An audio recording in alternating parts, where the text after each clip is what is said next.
I hope आप लोग बहुत बढ़िया होंगे, बहुत अच्छे से होंगे। तो देखो, आज हम करने वाले हैं मोस्ट इम्पोर्टेंट। मोस्ट समझ रहे हो, बहुत ही ज़्यादा मोस्ट इम्पोर्टेंट। क्या करने वाले हैं? ईडियम्स एंड फ्रेजेस, PHRASES, ठीक है। जो कि आपको MTS, SSC, CHSL, उसके बाद रेलवे,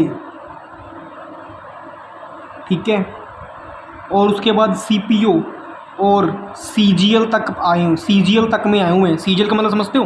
कंबाइंड ग्रेजुएट लेवल, ठीक है, जिसमें बनते हैं इनकम टैक्स इंस्पेक्टर, ठीक है। जो आदित्य रंजन सर हो गए और बहुत सारे यूट्यूबर जिनसे भी टीचर बने हुए हैं, वो उनका CGL क्रैक है, ठीक है।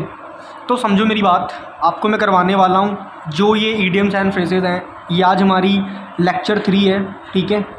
और आपको बता दूं, इसके पहले मैंने 2 लेक्चर बनाए हुए हैं, ठीक है। उनका लिंक मैंने डिस्क्रिप्शन में डाला हुआ है, ठीक है। लिंक डिस्क्रिप्शन में पड़ा हुआ है, आप जाके चेकआउट कर लो। और आपके काफ़ी हेल्प आने वाली है, ठीक है, आपको काफ़ी मदद मिलेगी, ठीक है। और आपको मैं गारंटी देके बोल रहा हूँ, अगर आपने ये कर लिया ना तो पेपर में आप खुश हो जाओगे। जब पेपर देखोगे ना आप, अभी देखो रिसेंटली रेलवे का पेपर आने वाला है, ठीक है, MTS का पेपर आने वाला है। तो जो भी बच्चे MTS रेलवे को करने सीरियस ले रहे हैं ना, मैं आपको कुछ नहीं बोल रहा, इतना आपको बोल रहा हूँ कि मेरी प्लेलिस्ट देख लेना। बस आप मेरी प्लेलिस्ट को एक बार पढ़ के चले जाना, ठीक है, रिवीजन मार के चले जाना। और अगर आपको रिजल्ट ना मिले ना तो फिर कमेंट में आप जो मर्जी लिख के चले जाना और बोलो, ठीक है। पूरा एनालाइज करके आपके लिए मैं लेकर आया हूँ हर एक चीज़, और हर एक चीज़ आपको कराऊंगा, ठीक है। कोई रट्टा मारने वाला काम नहीं करेंगे, बिल्कुल समझ के ट्रिक के साथ करेंगे, ठीक है। याद कराने की गारंटी मेरी है और अच्छे से याद कराऊंगा, ठीक है, एकदम मौज काटोगे। तो शुरू करते हैं लेक्चर 3 अपना, be glad to see the back of. अब इसका मतलब समझो, be glad to see the back of का मतलब क्या है? ग्लैड का मतलब होता है हैप्पी, खुश होना। क्या होता है? खुश होना। अब सपोज दैट आपको 500 रुपये पड़े मिल गए, आप क्या हो जाओगे? खुश हो जाओगे कि हाँ भाई, वाह भाई, 500 रुपये मिल गया, आज तो पार्टी हो गई, ठीक है। बाकी आपको बताऊं, पड़े हुए पैसों पे कभी खुशी नहीं मनाई जाती, ठीक है, क्योंकि पड़े हुए पैसों पे हमेशा आलसी लोग खुशी मनाते हैं, मेहनती लोग हमेशा अपने हक के ऊपर रहते हैं।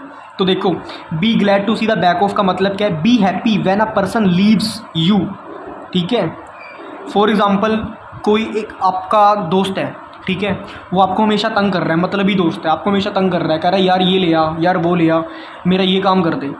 बट अचानक उसकी आपकी बहस होगी, उसने बोल दिया कि यार मैं तेरे को बुलाऊंगा नहीं, और आप बहुत खुश हो गए कि वाह भाई वाह, शुक्र है यार, इसने बुलाना तो छोड़ा, बात करना तो बंद किया। तो मतलब क्या हुआ? तो सिचुएशन कैसी आ गई? Be glad to see the back of. Be glad to see the back of का मतलब क्या है? Be happy when a person leaves you, मतलब आप बहुत खुश हो जब कोई आपको छोड़ के जा रहा है, ठीक है। तो कहने का मतलब क्या है?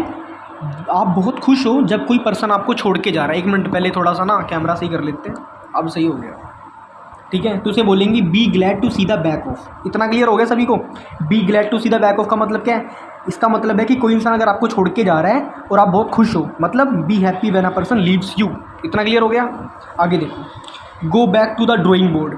अब देखो, ड्राइंग करना सबको पसंद होती है कि हाँ भाई ड्राइंग करते हैं। जब आप छोटे थे बचपन में तो ड्राइंग किया करते थे ना, सैटरडे वाले दिन, जब शनिवार का दिन आता था, सैटरडे भाई, गाना नहीं गाना इसमें, सैटरडे मतलब ड्राइंग, ठीक है, drawing board. Go back to the drawing board का मतलब क्या है? Start planning again because earlier plan failed. कहने का मतलब क्या है? जो भाई लोग मेहनती होते हैं ना, वो क्या करते हैं, अगर उनका कोई प्लान फेल्ड हो जाता है ना, तो वो क्या करते हैं? शोक नहीं मनाते, रोते धोते नहीं लड़कियों की तरह। वो क्या करते हैं? उससे अपनी गलती से सीखते हैं, और क्या करते हैं, आगे जो अपना प्लान बनाते हैं ना, उसको उस अपनी गलती को सीखते हैं, उसका तजुर्बा लेते हैं और आगे अप्लाई कराते हैं। अप्लाई करके क्या देखते हैं कि हमारी गलती यहाँ पे होती है, हमने इसको सुधार करना है, ठीक है।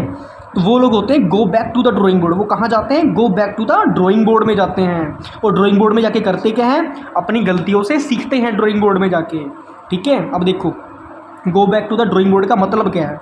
Start planning again because earlier plan failed. कहने का मतलब है, अगर आपका जो पहले वाला प्लान फेल्ड हो चुका है तो घबराना नहीं है, ठीक है, रोना धोना नहीं है। क्या करना है? दोबारा से प्लानिंग करनी है, दोबारा से प्लानिंग करनी है, ठीक है। लगी बात समझ में? रोना धोना नहीं है, अगर आपका प्लान फेल्ड हो गया तो रोना धोना नहीं है, दोबारा से प्लानिंग करनी है। और जो लोग ये काम करते हैं उनको सक्सेस ज़रूर मिलती है, ठीक है। वो सैटरडे में सैटरडे पार्टी नहीं करते, वो मेहनत करते हैं, ठीक है। वो सैटरडे सॉन्ग नहीं गाते, वो मेहनत करते हैं। Go back to the drawing board का मतलब है start planning again because earlier plan failed. मतलब अगर आपका कोई प्लान फेल्ड हो चुका है, आपने दोबारा से मेहनत करी और अब दोबारा से मेहनत करोगे तो ऑब्वियस आपको सक्सेस तो मिलेगी। अगर सक्सेस नहीं मिलेगी तो तीसरी बार तो गारंटी मिलेगी। ठीक है, बस फ़र्क इतना होना चाहिए, आपकी जो मेहनत है वो आपकी एकदम पवित्र होनी चाहिए, एकदम बढ़िया से होनी चाहिए। ठीक है, क्योंकि अगर आप अच्छे से मेहनत करोगे तो भगवान भी आप पर कृपा ज़रूर करेंगे। ठीक है, बोलो जय बजरंगबली। आगे देखो, cost an arm and a leg. Cost का मतलब क्या होता है? कीमत। अब कोई बोले कि आपके आर्म, आपके बाजू और आपकी लात की कीमत क्या होगी, आपको बोलोगे भाई अनमोल है ये तो, मैं नहीं देने वाला। अगर बाई चांस सोचो, अगर किसी ने आपसे बोल दिया कि क्या ही कीमत होगी, आप क्या बोलोगे? बहुत ही महंगी है, बहुत ही कीमती। तो मतलब क्या होगा? Be extremely expensive. एक्सपेंसिव का मतलब होता है क्या, बताओ मेरे को? एक्सपेंसिव का मतलब होता है मेरे शेरों महंगा। ठीक है, क्या होता है? महंगा। अब शेर बोल दिया, तुम लोग खुश हो गए होंगे, हाँ भाई मैं तो शेर हूँ। अब इसकी का बंदर बोल देता है, कमेंट में बोलते हैं हाँ भाई बंदर मैं नहीं, बंदर तुम हो। देख रहे हो क्या मेंटालिटी यार तुम लोग की? जानवर बोल रहा हूँ इंटरेक्टली वैसे, फिर भी खैर छोड़ो। इधर देखो, cost and arm and a leg, मतलब आपके बाजू और आपके पैर की कीमत क्या होगी? तो मतलब बी एक्सट्रीमली एक्सपेंसिव। एक्सट्रीमली का मतलब होता है बहुत ही ज़्यादा महंगा, बहुत ही ज़्यादा महंगा। ठीक है, बाकी शेर वाली बात मजाक में थी, सीरियस मत ले लेना। Cost and arm and a leg मतलब बहुत ही ज़्यादा महंगा, बी एक्सट्रीमली एक्सपेंसिव। ठीक है, अब इसमें यह मत समझ लेना कि लात और आर्म्स को बेचना ही है, कीमत ही लगा दी, ऐसा कुछ भी नहीं है। ये एक कहावत होती है। फॉर एग्जांपल बोलते नहीं है, अंधे की लकड़ी क्या है? एकमात्र सहारा। ठीक है, बोलते ना एड़ा बन के पेड़ा खा रहा है। ये सब क्या है? ये सब कहावतें हैं। ठीक है, ईडियम्स एंड फ्रेसेस हैं, मुहावरे हैं। तो इनको सीरियस नहीं लेने का। ठीक है, बस याद करना है, समझ के याद करना है, रट्टा नहीं मारना। और समझ के याद कराने की गारंटी मेरी है। ठीक है, तो टेंशन मत करना, मौज काटो और पढ़ाई करो बस, और कुछ मत करो। ठीक है, provide a blueprint. Provide a blueprint का मतलब क्या होता है? अब देखो सीधी सी बात है, अगर आपको पेपर आने वाला है, ठीक है, सपोज करो आपका मैथ का पेपर आ गया, और जब स्कूलिंग में थे क्या कहते थे? मैडम से बोलते थे ना कि मैडम जी पैटर्न बता दो, मैं पैटर्न, एग्ज़ाम का पैटर्न बता दो कि कौन से चैप्टर में से कितने नंबर का आएगा। अब फॉर एग्ज़ाम्पल आपको चैप्टर 1 में से 5 नंबर का आएगा, चैप्टर 2 में से 3 नंबर का आएगा, चैप्टर 3 में से 7 मार्क्स का आएगा। ये एम्स मतलब मार्क्स हैं। ठीक है, मिलियन मत समझ लेना। आजकल इंस्टाग्राम का बुखार वो चढ़ा हुआ है लोगों को, वो 7 मिलियन समझ लेंगे। उसके बाद चैप्टर 4 में 10 नंबर का आएगा, 10 मार्क्स। ठीक है, लिख देता हूँ मार्क्स, वरना मिलियन समझ जाओगे। MARKS marks, MARKS marks. ठीक है, इतना क्लियर हो गया। अब देखो इधर होता गया है, तो जो सा आपको ये चीज़ मिली है ना, इसे बोलते हैं ब्लूप्रिंट। ठीक है, इसे क्या बोलेंगे? ब्लूप्रिंट। अब देखो टीचर तो बताएगी नहीं कि हाँ भाई पहला दूसरा क्वेश्चन कर लियो, यही पेपर में डाला है, फिर तो काम खराब हो जाएगा ना, फिर तो हर बंदा पास हो जाएगा। इसीलिए मैडम ने बताया आपको पैटर्न कि इतने इतने इस चैप्टर में से इतने नंबर का आएगा, इस चैप्टर में से इतने नंबर का आएगा। ठीक है, तो प्रोवाइड ब्लूप्रिंट का मतलब होता है गिव अ डिटेल्ड प्लान और स्कीम। अब देखो मैडम ने आपको बता दी स्कीम, ये स्कीम ही तो है कि चैप्टर 1 में से 5 नंबर का आएगा, चैप्टर 2 में से 3 नंबर का आएगा, चैप्टर 3 में से 7 का आएगा, चैप्टर 4 में से 10 नंबर का आएगा। अब इसमें से आप क्या सोचोगे कि पहले भाई चैप्टर 4 करते हैं, इसमें 10 नंबर का आने वाला है, चैप्टर 4 पहले करेंगे, उसके बाद चैप्टर 3 करेंगे, उसके बाद चैप्टर 1 करेंगे, आखिरी में करेंगे चैप्टर 2 को, क्योंकि इसमें तो 3 नंबर का आएगा। और 3 नंबर ज़्यादा होते हैं कि 10 नंबर ज़्यादा होते हैं? आप क्या बोलोगे? 10 नंबर ज़्यादा, सबसे पहले चैप्टर 4 ही करेंगे। समझ रहे हो? तो प्रोवाइड अ ब्लूप्रिंट का मतलब है गिव अ डिटेल्ड प्लान।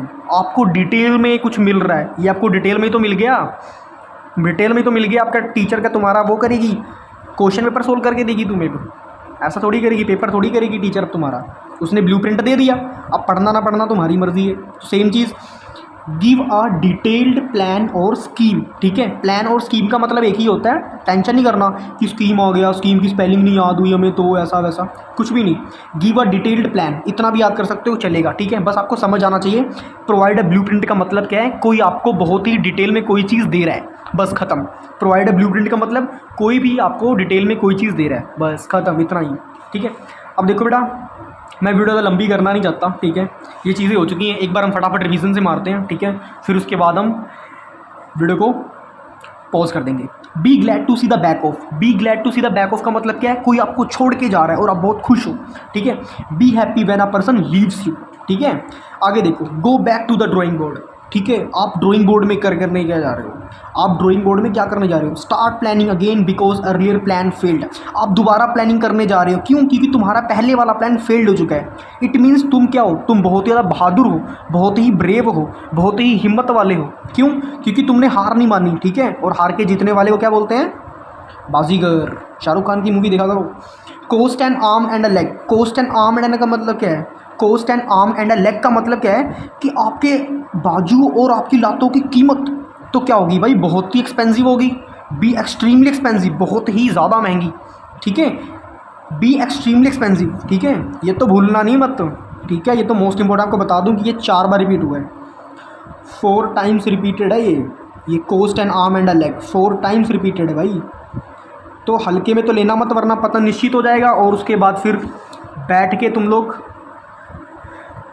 कुछ नहीं कर पाओगे, शौकी बनाओगे। इससे बढ़िया क्या है, पढ़ लेना तो मौज काटोगे, फिर पार्टी करोगे, ठीक है। Provide a blueprint. Provide a blueprint का मतलब क्या है? गिव अ डिटेल्ड प्लान और स्कीम, ठीक है। मैंने आपको बताया था ना, प्रोवाइड अ ब्लूप्रिंट का मतलब क्या है? किसी को डिटेल में कोई चीज़ देना। और आपको बता दूं, ये पिछली बार 3 बार रिपीट हुआ है, 3 टाइम्स रिपीटेड है ये, ठीक है। CHSL में आया हुआ है, CHSL 2020 में आया हुआ है, उसके बाद 2022 में आया हुआ है, उसके बाद 2023 में भी आया हुआ है, समझ रहे हो। तो मोस्ट इंपॉर्टेंट है ये, मोस्ट इंपॉर्टेंट। मौज काट दोगे, पढ़ लो। और MTS में ही पूछा गया, सॉरी, MTS में 2021 में आया हुआ है ये, इसीलिए कह रहा हूँ मोस्ट इंपॉर्टेंट आपको करा रहा हूँ, ठीक है। हल्के में लेना मत, वरना पता निश्चित होगा, फिर माथे पे हाथ रख के रोगे कि हमें आता नहीं था। इसीलिए कह रहा हूँ अच्छे से पढ़ो और उसके बाद पेरेंट्स का नाम रोशन करो, जॉब हाथ में लो, पैसा कमाओ और ऐश करो, ठीक है। इतना क्लियर हो गया। और आपको बता दूँ, इसकी मैंने पूरी प्लेलिस्ट बनाई हुई है, इधर आपको बता देता हूँ, ठीक है। इसकी मैंने पूरी प्लेलिस्ट बनाई हुई है, अगर आपको देखना है तो। ये था अपना लेक्चर 3, ठीक है। इसके पहले मैंने 2 लेक्चर 1 और लेक्चर 2, ठीक है, प्लेलिस्ट बना के मैंने अपलोड कर दी हैं। लिंक आपको इसका डिस्क्रिप्शन में मिल जाएगा, ठीक है, डिस्क्रिप्शन में मिल जाएगा, आप जाके चेक कर सकते हो। प्लेलिस्ट का नेम क्या है? SSC MTS इंग्लिश की है, ठीक है। SSC MTS DSSB रेलवे, ठीक है।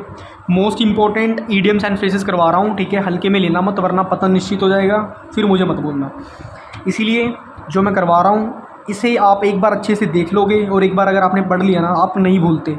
याद कराने की गारंटी मेरी है, ट्रिक्स के हिसाब से आपको मैं याद कराऊँगा, ठीक है।